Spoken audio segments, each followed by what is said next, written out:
Orang Malaysia sama orang Indonesia itu beda banget. Orang Indonesia salah satu negara dengan penganut muslim paling banyak. Kenapa kita kayak gini? Belanda, tolong jajah kami. Astaga, kok bisa? Kejaksaan negeri lagi-lagi menangkap seorang koruptor yang melakukan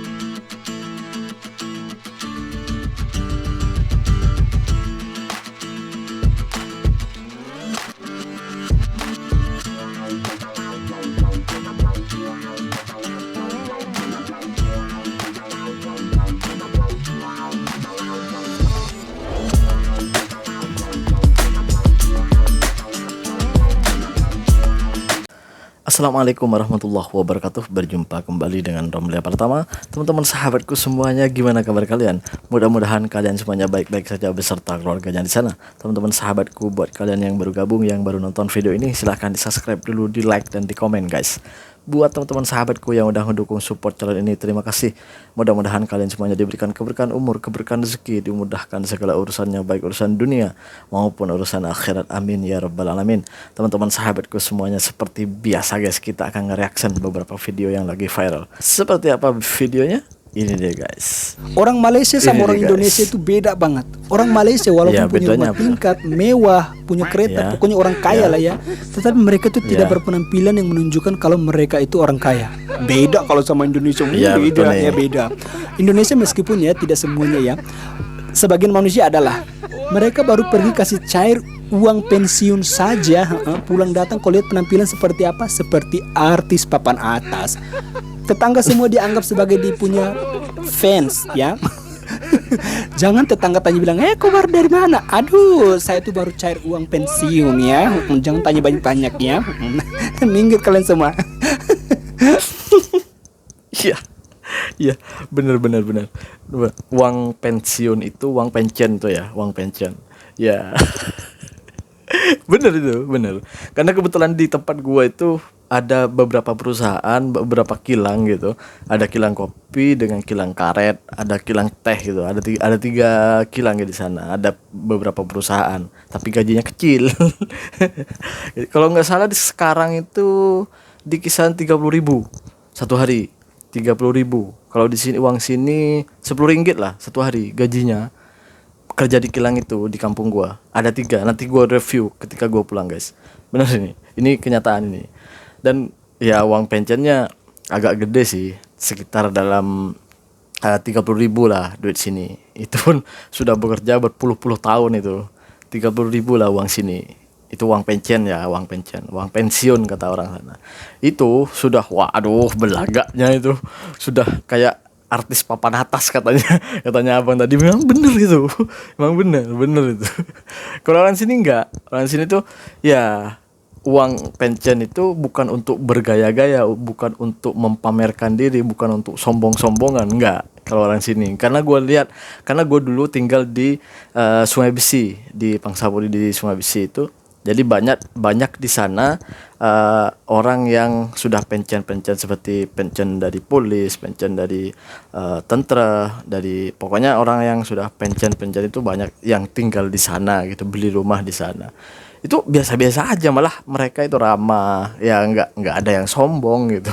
Gue pernah ngalamin sendiri, pernah tahu sendiri, makanya gue berani ngomong ini karena gue pernah ngalamin sendiri dan tinggal bersama mereka gitu. Kalau di sana, waduh, memang betul kata abang ini. Kita berlanjut aja guys ke video yang selanjutnya. Ini deh guys. Indonesia Ini salah deh, satu guys. negara dengan penganut muslim paling banyak. Kenapa kita kayak gini? Nah, bagus. Indonesia, negeri muslim terbesar. Tapi mistis, tapi banyak Iya. maling, tapi Iya. kita sholat, sendal kita hilang. Gue 7 kali hilang. Tiap upload video ini minimal ratusan komen judul. Nah, kenapa dia bisa begitu? Hmm. Karena gawangnya berubah-ubah dan wasitnya nggak ada. Kombinasi bro. Kita tuh Jadi semua kungfu asal gitu. nggak ada yang pasti. Coba lihat ya, kita tuh semua nggak ada yang pasti loh. Hah? Hukum nggak pasti, penegak hukum apalagi. Lah itu masalahnya. Iya, bener banget. Kita itu salah satu negara terbesar, terbanyak umat muslimnya, terbanyak umat Islamnya. Iya, bener itu. Tapi kenapa ya mistis itu masih ada gitu? Padahal dalam Islam itu jelas diatur masalah mistis itu seperti apa. Itu masih banyak itu. Dukun lah, apalah, itulah, inilah, bomoh kata orang Indonesia. Kata orang Malaysia ya. Kalau kata orang Indonesia itu dukun. Iya, masih percaya seperti itu gitu. Masih ada yang apa ya? Ini yang gue bicara yang Islam ya. Itu banyak yang kasih sajen di pertigaan jalan, di pohon-pohon besar. Itu ngapain itu? Kan dalam Islam tuh nggak boleh seperti itu gitu kan. Bener itu. Ini memang kenyataan ini. Di kampungku tuh masih banyak yang orang Muslim ini. Yang gue bicarakan orang Muslim. Kalau orang di luar Muslim gue ya nggak mau bicara lah, karena bukan ranah gue kan, bukan ranah gue. Ini yang gue bicarakan nih orang-orang yang udah Muslim tapi masih gitu. Dan mereka bukan mualaf, dari turun temurunnya memang Muslim gitu. Kalau mualaf mungkin mereka nggak tahu lah ya, mungkin mereka nggak tahu. Ini Muslim dari dari ayah, ibunya, nenek, kakeknya, semuanya, kakek moyangnya itu Muslim. Tapi masih banyak seperti itu. Entah, gue heran. Dan emang benar kata Ustadz nih. Kalau kita pergi ke masjid, ya sandal tuh kadang hilang gitu. Kadang hilang itu memang benar. Itu lagi banyak maling. Iya memang benar. Kita itu negara mayoritas Muslim, tapi banyak maling. Dan yang maling itu orang-orang, mohon maaf kan. Bukan semua orang Muslim lah. Tapi orang Muslim pasti yang jadi maling, jadi perompak itu orang Muslim di sana. Herannya itu. Ya karena kita tidak ada kepastian. Makanya gue selalu bilang sama teman-teman yang ada di Malaysia, orang-orang Malaysia, bersyukur kalian hidup di Malaysia. Di sini ada mufti negeri gitu, mufti kerajaan itu bersyukur kalian. Kalau di sana nggak ada guys, nggak tahu kita ini arah Islam ini akan kemana itu nggak tahu kita. Karena kalian nggak usah kemana-mana deh, nggak usah jauh-jauh.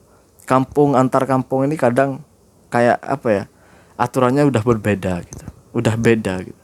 Cara memperlakukan Islam itu sudah berbeda kayaknya. Nggak tahu deh mau ngomong gimana gue. Kita berlanjut ke video selanjutnya guys. Ini dia guys. Belanda, ini dia, guys. Tolong jajah kami lagi. Kok malah minta jajah? Kami capek dijajah sama pejabat-pejabat sekarang. Ampun dah, ampun, udah kagak tahu malu mereka, ampun. Kok malah minta jajah, gimana? Aduh ya Allah ya Rabbi. Emang hidup sekarang itu seperti dijajah ya? Seperti dijajah bener ya? Aduh, gue nggak ikut-ikut guys ya, karena gue nggak pernah hidup di zaman penjajahan. Gue hanya mendengar cerita sejarah. Jadi masa iya kehidupan sekarang seperti penjajahan ya? Aku coba pulang aja ya, biar merasakan seperti apa gitu yang dikatakan orang hidup sekarang itu seperti penjajah, dijajah gitu ya. Kita berlanjut aja guys ke video selanjutnya. Ini deh guys. Astaga, kok Ini bisa deh, guys. Kejaksaan Negeri lagi-lagi menangkap seorang koruptor yang Apa itu? melakukan korupsi dana hibah Lembaga Pengembangan Tilawatil Quran, teman-teman, tahun 2022 lalu. Dan penangkapan ini terjadi setelah adanya audit yang menemukan kejanggalan dalam penggunaan dana. Yap, baru-baru ini Heri Wahyudi diduga menyalahgunakan kewenangannya sebagai ketua tim anggaran pemerintah sekaligus ketua LPTQ Lembaga Pengembangan Tilawatil Quran. Dengan posisi ini, dahulu dia memiliki akses penuh terhadap alokasi dan pencairan dana hibah. Yang memanfaatkan kewenangan tersebut untuk kepentingan pribadi. Kejaksaan menemukan ada bukti dana yang harusnya dialokasikan untuk kegiatan tilawatil Quran tidak sepenuhnya digunakan sesuai peruntukannya. Akibatnya negara mengalami kerugian 584 juta rupiah. Angka ini besar banget dan menunjukkan betapa seriusnya pelanggaran yang dilakukan. Dan yang membuat netizen menjadi sangat jengkel adalah ketika Heri Wahyudi ditangkap malah ia senyum-senyum seakan-akan tidak merasa bersalah. Memang sudah seharusnya kasus-kasus korupsi ini mendapatkan tindakan yang tegas agar senyuman-senyuman koruptor ini berubah menjadi penyesalan yang sangat mendalam. Kalian lihat sendiri ya. Masalah dengan Tuhan aja dikorupsi, apalagi hanya masalah dengan rakyat, masalah uang rakyat itu. Ini aduh, untuk tilawatil Quran